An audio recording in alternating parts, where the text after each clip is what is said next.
이는 물과 피로 임하신 이시니 곧 예수 그리스도시라.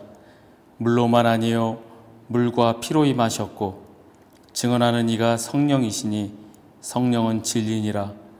증언하는 이가 셋이니 성령과 물과 피라. 또한 이 셋은 합하여 하나이니라. 아멘. 성부, 성자, 성령 삼위일체 하나님께 감사와 찬송과 영광을 올려드립니다. 천지를 창조하시고 크신 권능으로 이 온 땅을 다스리시는 성부 하나님, 홀로 영광을 받으시고 오늘도 우리 인생을 선하고 의로운 길로 인도하여 주옵소서. 십자가를 지심으로 인류를 죄에서 구원하신 성자 예수님, 이 자리에 임하사 예배하는 저희에게 구원의 기쁨과 부활의 감격이 차고 넘치게 하여 주옵소서. 성도들 곁에 언제나 함께 하시며 의로운 길로 인도하시는 보혜사 성령님, 오늘도 우리에게 큰 믿음과 능력을 주셔서 세상과 타협하지 않고 굳건한 믿음을 지키며 승리하는 삶을 살게 하여 주옵소서. 예수님의 이름으로 기원하옵나이다. 아멘. 사도신경으로 우리의 신앙을 고백합니다. 나는 전능하신 아버지 하나님 천지의 창조주를 믿습니다. 나는 그의 유일하신 아들 우리 주 예수 그리스도를 믿습니다. 그는 성령으로 잉태되어 동정녀 마리아에게서 나시고 본디오 빌라도에게 고난을 받아 십자가에 못 박혀 죽으시고 장사된 지 사흘 만에 죽은 자 가운데서 다시 살아나셨으며 하늘에 오르시어 전능하신 아버지 하나님 우편에 앉아 계시다가 거기로부터 살아있는 자와 죽은 자를 심판하러 오십니다. 나는 성령을 믿으며 거룩한 공교회와 성도의 교제와 죄를 용서받는 것과 몸의 부활과 영생을 믿습니다. 아멘.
주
하나님 감사합니다.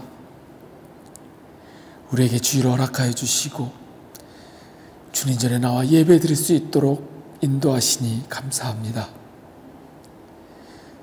주님, 주를 믿는다고 하는 자들이 이 자리를 기억하고 주의 전에 모여 주님을 예배하며 주님을 찬양하게 하여 주옵소서. 우리가 평생토록 주님을 찬양하며 주님을 예배하는 예배자로 서게 주님 인도하여 주옵소서. 온전히 주님만 바라보며 나아갑니다.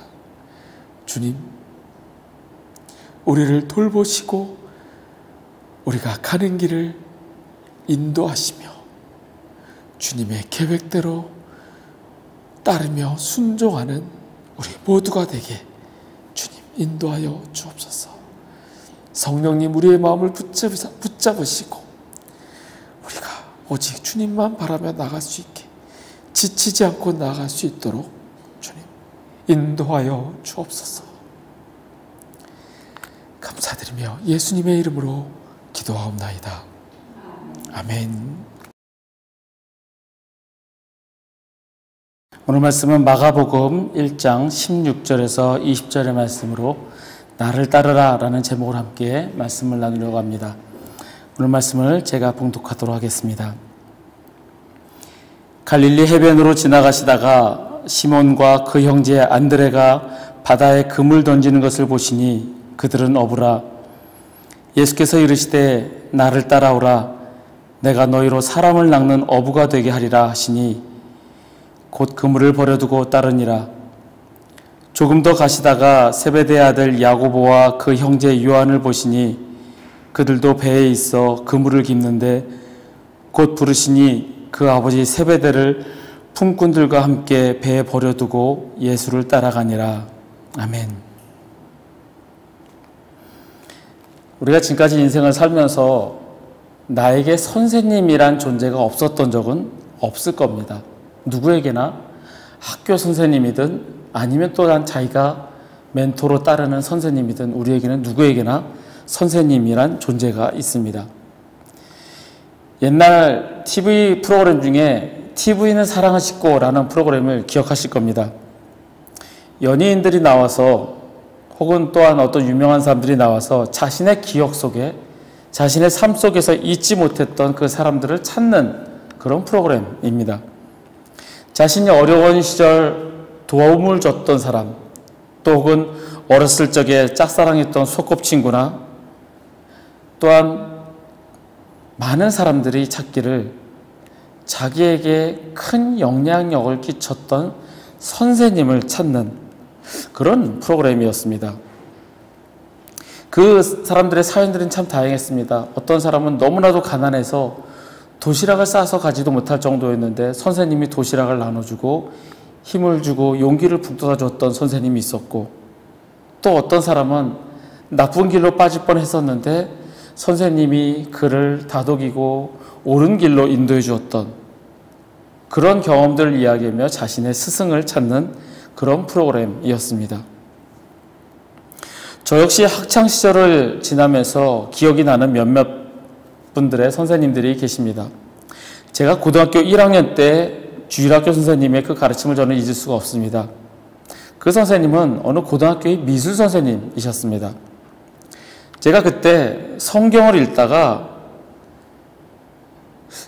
이해가 안 간다 그럴까요? 그 말씀을 한번 읽은 적이 있습니다. 고린도전서에 바울이 말하기를 결혼하지 않은 사람들과 과부들에게 본인처럼 결혼을 하지 말라라는 구절이 있습니다.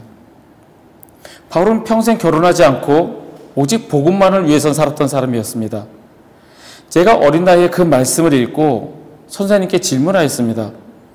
사도 바울이 이렇게 이야기하는데 결혼하지 말라고 하는데 그럼 결혼하지 말고 살아야 되는 거 아닙니까? 라고 제가 선생님께 질문한 적이 있었습니다.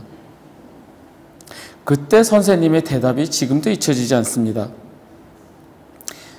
선생님께서 말씀하시길 내가 결혼을 하고 아이를 낳으려고 계속 시도하는데 실패하였다. 그 선생님이 유산을 몇 번 경험을 하셨습니다. 유산을 하면서 하나님의 사랑을 조금이나마 느낄 수 있었다라고 대답을 하였습니다. 태어나지도 못하고 유산된 아이를 생각하며 그 마음이 그렇게 아픈데 하나님께서는 독생자 아들을 우리에게 보내시고 죽게까지 하셨으니 하나님의 그 사랑은 얼마나 할까? 그 사랑을 조금이나마 느낄 수 있다라고 저에게 대답을 해주셨습니다. 하나님의 사랑에 대해서는 아무 생각이 없고 오직 율법적인 것만 생각했던 저에게 하나님의 사랑을 생각하게 해주셨던 그 선생님의 지혜로운 가르침이었습니다.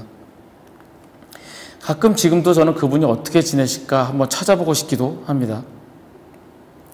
여러분도 저처럼 이렇게 좋은 선생님, 큰 영향을 끼친 선생님들이 계실 겁니다. 그런데 또한 우리가 지금까지 신앙생활을 하면서 느껴지는 것은 우리에게 가장 훌륭한 선생님은 바로 예수 그리스도라는 겁니다. 오늘 말씀은 예수 그리스도께서 선생님으로서 제자들을 부르시고 또한 그 제자들이 따르는 그 장면에 관해서입니다. 함께 묵상한 것을 나누시면서 주님께서 주시는 깨달음과 결단이 있기를 소망합니다. 갈릴리 해변을 지나가시다가 예수님께서 고기를 잡고 있는 시몬과 그 형제 안드레 그리고 또 야고보와 그의 형제 요한을 부르십니다.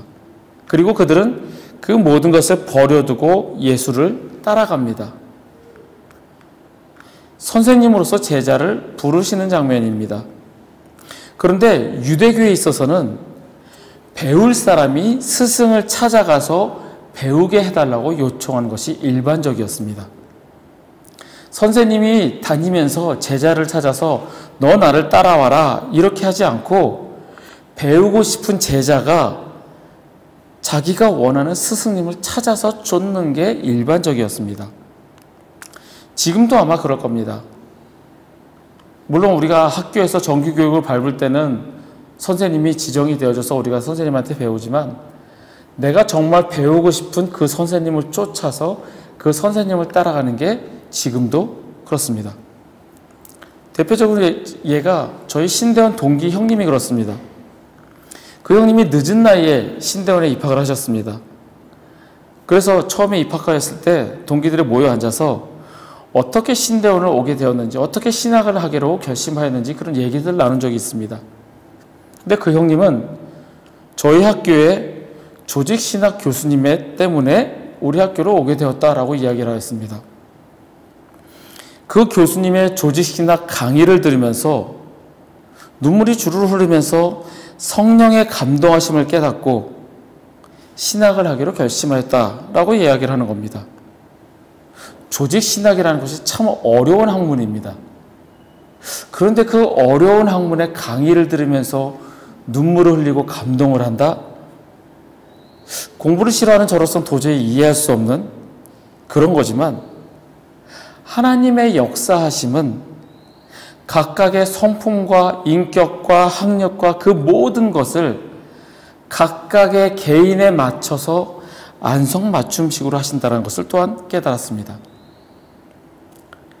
그 형님도 이 교수님을 쫓아서 우리 학교를 선택하였듯이 옛날 유대 사회에서도 제자들이 스승님을 선택하였습니다. 그런데 오늘 본문에 나오는 것처럼 예수님께서는 당신이 원하는 사람을 전권적으로 부르셨습니다. 그 예수님의 부르심에는 위험이 있었고 그래서 그들은 모든 것을 버려두고 따라갔습니다. 그들이 예수님을 따라가는 결단을 내리는데 고민을 했다거나 어려움을 느꼈다거나 그러한 기록은 성경에 전혀 없습니다. 제자들은 예수님이 나를 따라오라 그 말 한마디에 단순하게 순종하였습니다. 그들은 자신의 미래를 계획하거나 그들이 하던 사업의 뒤처리, 재산, 여러 고민들을 생각하지도 않고 그냥 모든 걸 버리고 떠났습니다. 자신들에게 큰 손해가 있을 것임을 알았을 겁니다. 이렇게 예수님을 따른다는 것은 큰 손해가 있을 수 있습니다. 지금 하던 사업을 접고 가는 것이니 앞으로 경제적인 상황이 어려워질 수도 있습니다. 그들의 삶과 생계와 그의 가족, 그 모든 계획, 그걸 뒤로 하고 떠나니 앞이 캄캄할 수도 있습니다. 하지만 그들은 심사숙고하지 않고 주저하지 않고 그냥 따랐습니다. 그런데 그렇게 주님을 따랐음에도 불구하고 그렇게 모든 것을 버리고 주님을 따를 정도면 대단한 결말이 있어야 될 텐데 그들의 남은 삶을 보면 인간적으로는 실패한 것처럼 보이는 삶입니다. 배를 가진 선주로서 사업 잘하고 가족들을 잘 보살피면서 편안하게 보낼 수 있었던 그 여생을 포기하고 예수님을 따랐는데 결국엔 돌아온 것은 십자가 처형 내지는 돌에 맞아 죽는 죽음, 잔인하게 죽었던 그런 순교, 그런 거였으니 세상적인 시각으로 보면 완벽하게 처참한 실패처럼 보입니다. 하지만 주님의 시각으로 보았을 때는 그들은 주님의 명령에, 주님의 말씀에 온전히 순종한 참 제자였습니다. 분명 인간적인 시각으로 봤을 때 손해보고 잃은 것이 많았지만 눈에 보이지 않는 축복, 주님과 동행함으로 느낄 수 있었던 기쁨과 그들의 경건한 삶, 결국엔 주님을 따르는 것이 손해가 아닌 축복임을 깨달았던 제자들입니다. 예수님이 부르셨던 제자들은 자기들만의 계획을 세우거나 그 계획대로 움직이지 않았습니다. 나를 따라오라, 이 말씀에 모든 것을 버려두고 따라갔습니다. 자신의 계획이나 미래에 대한 소망, 남은 가족과 재정, 이런 거 생각하지 않고 그냥 무식하게 순종하였습니다. 제가 무식하게 순종하였다고 해서 이 베드로와 안드레, 야고보와 요한이 정말 무식하지는 않았습니다. 우리가 흔히 이 예수님의 제자들을 무식하다라고 여겨지는 것이 이 사도행전 4장에 나오는 말씀 때문입니다. 유대의 지도자들, 율법학자들이 베드로와 요한을 향하여 본래 배운 것이 없는 보잘것없는 사람이다, 그렇게 이야기하는 것을 보고 아, 이 사람들은 무지하다, 무식하다라고 여겨지는 것이 정설처럼 받아들여졌습니다. 하지만 이 베드로와 요한을 비롯한 예수님의 제자들이 율법의 세부 사항에 대해서 몰랐고 훈련받은 토라 전문가가 아니라는 것일 뿐 그들은 무지하지 않았습니다. 무지하였다면 그렇게 헬라어를 능숙하게 쓰지 못했을 겁니다. 그리고 또한 그들은 그 당시에 큰 사업이었던 물고기를 잡는 사업가였습니다. 또한 고고학적으로 알려진 베드로의 집이라고 알려져 있는 그 집은 그 지역에서 다른 집보다 훨씬 큰 부자였던 걸로 보여지기도 합니다. 즉, 이 예수님의 제자 앞에 선두에 선 베드로와 야고보, 안드레와 요한은 성공적인 사업가였을 가능성이 높습니다.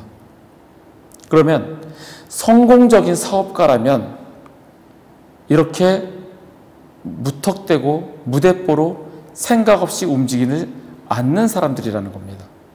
계획을 잘 세우고 계산을 잘하고 매사에 철두철미한 사람들이었을 겁니다. 언제 물고기를 잡으러 가야 많이 잡을 수 있는지, 언제쯤에 인부들을 고용을 하고 그들에게 월급을 얼마나 언제 어떻게 줘야 하는지, 사업가들이 정말 무수하게 많은 생각을 하듯이 그들 또한 계획적이고 매사에 신중한 사업가였을 겁니다. 그랬던 사업가였던, 치밀하고 계획적이었던 이 사람들이 주님의 부르심에는 상황 살피지 않고 모든 것을 버리고 떠났습니다. 분명 계획적인 사람인데도 불구하고요. 주님께서는 우리에게 이러한 순종을 요구하십니다. 우리에게 말씀하시기를 네가 계획 세우지 않아도 내가 알아서 할 것이니 그냥 따라와라. 내가 너를 택하여 너를 세웠으니 너는 그냥 따라오기만 하면 된다. 예수님께서 우리에게 그렇게 말씀하십니다. 그래, 너 머리 좋으니까, 네가 계획 잘 세우니까 네가 이거 잘할 거야. 그러니까 너 이거 해. 라고 하시는 예수님이 아니라는 겁니다.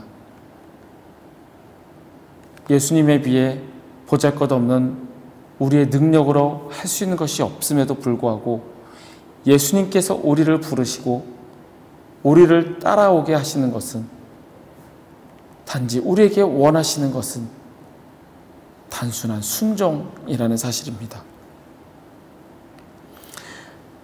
이렇게 베드로와 야고보, 안드레, 요한은 예수님을 따랐습니다. 나를 따르라, 이 말 한마디에 모든 것을 버려두고 떠났습니다. 우리에게도 그러한 순종이 있기를 바랍니다.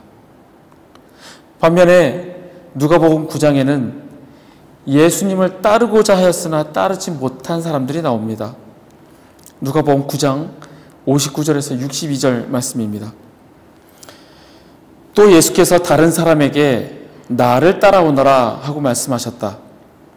그러나 그 사람이 말하였다. 주님, 내가 먼저 가서 아버지의 장례를 치르도록 허락하여 주십시오.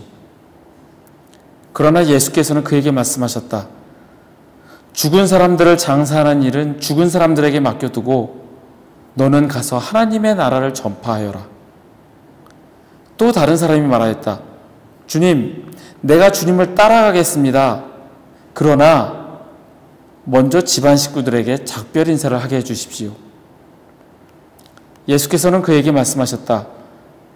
누구든지 손에 쟁기를 잡고 뒤를 돌아다보는 사람은 하나님 나라에 합당하지 않다. 유대인의 장례 관습은 이래야 했습니다. 당시 유대인들은 사람이 죽으면 그 땅의 열기 때문에 아주 빠르게 묻었습니다. 그리고 가족들이 애도하는 1년의 시간이 지나면 그 죽은 사람의 뼈를 조상들의 뼈와 함께 골방으로 옮겼습니다. 따라서 이 말씀에서 나오는 내가 먼저 가서 아버지의 장례를 치르도록 허락하여 달라는 이 말은 1년을 더 기다려달라는 요청이라는 겁니다. 두 번째 나오는 사람은 가족에게 작별 인사를 하고 싶어 했습니다. 그는 예수님에게 다가와 내가 주님을 따라가겠습니다. 그러나 라고 말했던 사람입니다. 이 두 사람의 공통점은 매우 합리적인 이유로 주님의 부르심을 잠시 연기하고자 했던 사람들입니다. 아버지의 장례를 치르는 것, 당연히 자식된 자의 도리입니다. 장례 풍습에 따라 1년을 기다리고 그 다음에 장례를 모두 마친 다음에 그 다음 일을 행하는 것, 매우 합리적이며 당연히 지켜야 할 도리입니다. 그리고 두 번째 사람은 가족에게 작별 인사를 하고 싶어 했습니다. 이건 역시 전혀 이상하지 않은 당연히 해야 할 예의이며 사랑하는 가족에게 행해야 할 의무입니다. 이 두 사람 모두 합리적인 사람이고 인간적인 도리를 지킬 줄 아는 사람입니다. 하지만 예수님께서는 그들에게 합당하지 않다라고 말씀하십니다. 왜냐하면 예수님께서 부르실 때 결정을 내려야 하는 그 중요한 순간에 더 먼저 해야 한다고 생각하는 그 일들로 인해서 내 판단은 흐려졌기 때문입니다. 예수님의 명령, 예수님의 먼저가 아니라 내가 더 중요하게 생각하는 그것을 먼저 생각한다는 겁니다. 예수님의 부르심보다 더 중요한 것을 생각한다는 겁니다. 결국 이 말씀 속에서 이 사람들은 예수님의 부르심에 무조건적인 순종이 아닌 변명과 핑계를 대고 있습니다. 분명히 합리적인 이유임에도 주님 보시기에는 변명과 핑계입니다. 우리가 보기엔 합리적인 것 같지만 주님 보시기엔 하나님 나라에 합당하지 않은 사람입니다. 주님을 따르겠습니다. 하지만 지금보다 더 여유가 생기면 그때 하겠습니다. 주님을 따르겠습니다. 다만 1년 후에 하겠습니다. 주님을 따르겠습니다. 그러나 그 전에 먼저 다른 일을 좀 해야 하겠습니다. 주님을 따르겠습니다. 그런데 지금 제가 가지고 있는 것, 누리고 있는 것, 이건 포기 못합니다. 그러니 충분히 채워지고 난 다음에 주님을 따르겠습니다. 우리가 지금 이렇게 주님의 부르심에 핑계와 변명을 대고 있지는 않는지, 주님께서는 우리의 모든 것을 요구하십니다. 조건을 따지고 내가 생각해서 가능하다고 여길 때 그때 하겠습니다. 내 기준에 맞춰서 따르겠다라고 하는 것은 온전한 순종이 아닙니다. 내가 가지고 싶은 것을 다 가진 후에, 내 욕심을 다 채운 후에 그 다음에 주님을 따르겠다라는 것은 우선순위가 완전히 뒤바뀐 조건부 순종입니다. 이러한 태도의 주님께서는 하나님 나라에 합당하지 않다라고 말씀하십니다. 하나님 나라에 합당하지 않은 사람이라고 예수님께서는 말씀하십니다. 이 두 사람 모두 내가 주님을 따르겠습니다 라고 말하였던 사람들입니다. 그러나 내가 더 중요한 것이 있습니다 라고 핑계를 대는 겁니다. 예수님께서는 지금도 여러분과 저를 나를 따르라 말씀하시며 부르십니다. 우리가 그 부르심에 순종하지 못하도록 가로막는 것은 무엇입니까? 가족, 시간적인 제약, 아니면 돈벌이. 결국 예수님의 부르심에 따르지 못하는 이 사람들처럼 우리 역시 변명과 핑계를 대며 주님을 거부하고 있지는 않는지 우리 자신을 살펴보시길 바랍니다. 분명 예수님을 따르는 데는 대가를 치르게 됩니다. 불편이 있을 수 있습니다. 손해가 또 있을 수 있습니다. 어려움과 환난 역시 다가올 수 있습니다. 하지만 그것에 이상가는 축복이 있음을 경험하시는 저와 여러분이 되시기를 간절히 바랍니다. 마지막으로 요한복음에 나오는 나다나엘을 만나시는 장면입니다. 요한복음 1장 46절에서 49절 말씀입니다. 나다나엘이 이르되 나사렛에서 무슨 선한 것이 날 수 있느냐? 빌립이 이르되 와서 보라 하니라. 예수께서 나다나엘이 자기에게 오는 것을 보시고 그를 가리켜 이르시되 보라 이는 참으로 이스라엘 사람이라 그 속에 간사한 것이 없도다. 나다나엘이 이르되 어떻게 나를 아시나이까?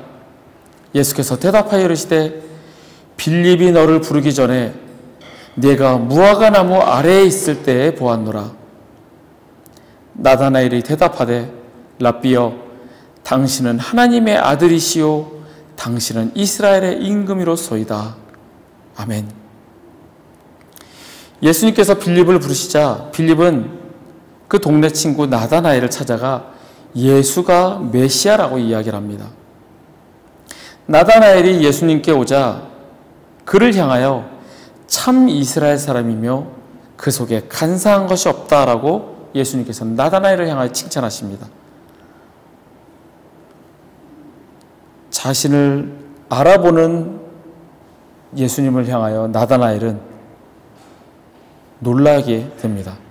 그때 예수님께서는 빌립이 너를 부르기 전에 내가 무화과 나무 아래에 있을 때 내가 보았다라고 말씀을 하십니다.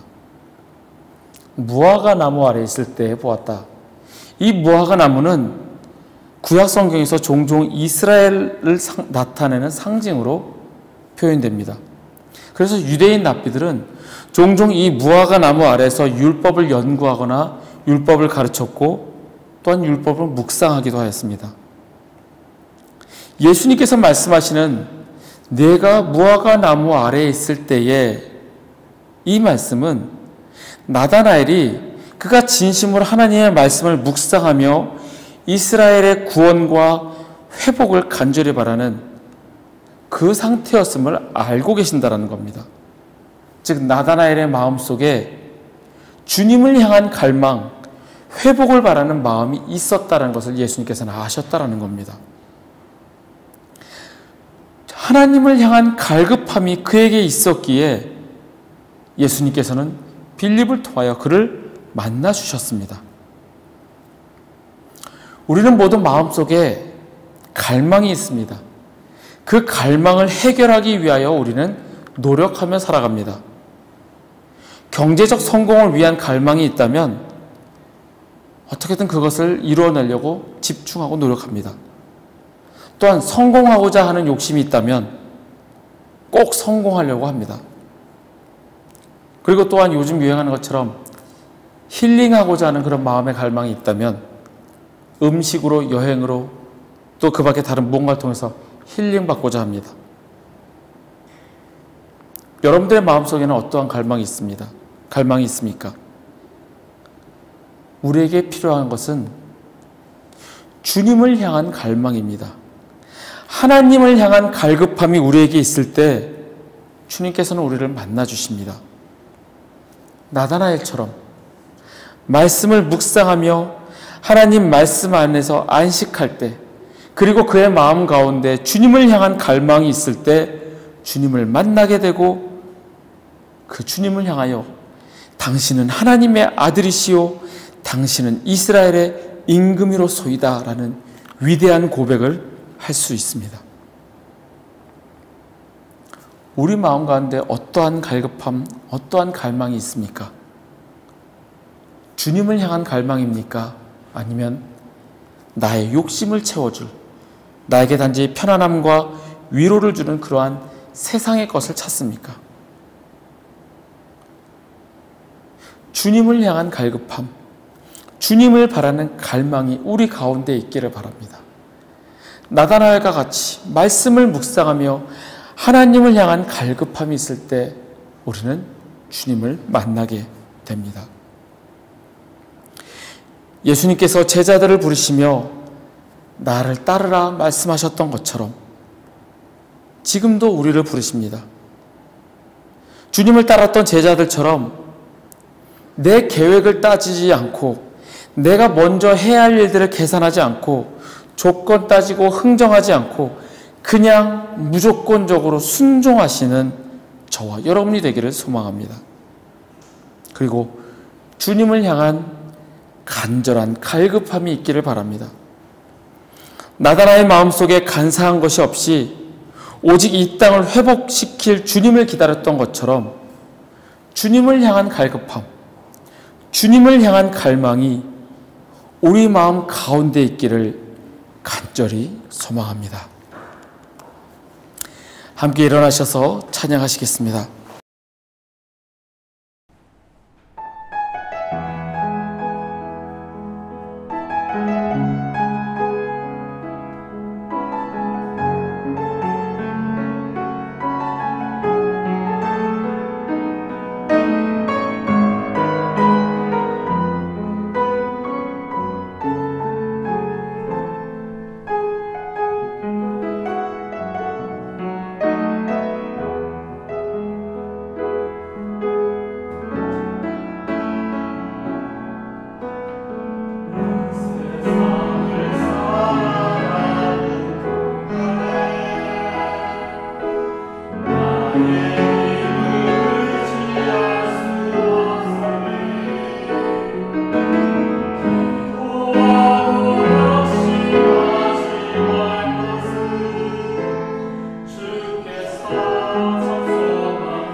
기도하겠습니다. 나를 따르라 부르시는 그 말씀에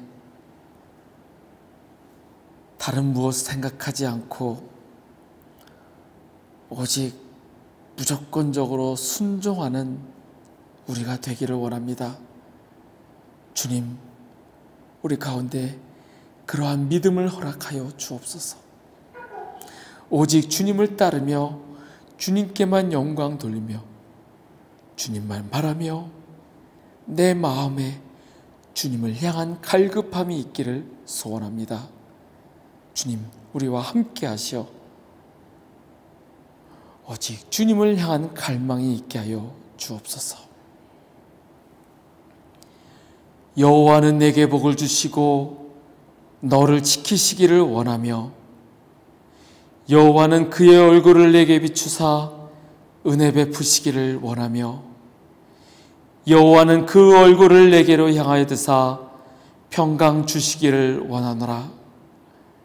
지금은 우리를 구원하신 우리 구주 예수 그리스도의 은혜와 독생자를 보내어 죽이시기까지 우리를 사랑하신 아버지 하나님의 크신 사랑과 우리 안에 계시며 우리가 말씀대로 살아가도록 도우시는 성령님의 교통 역사하심이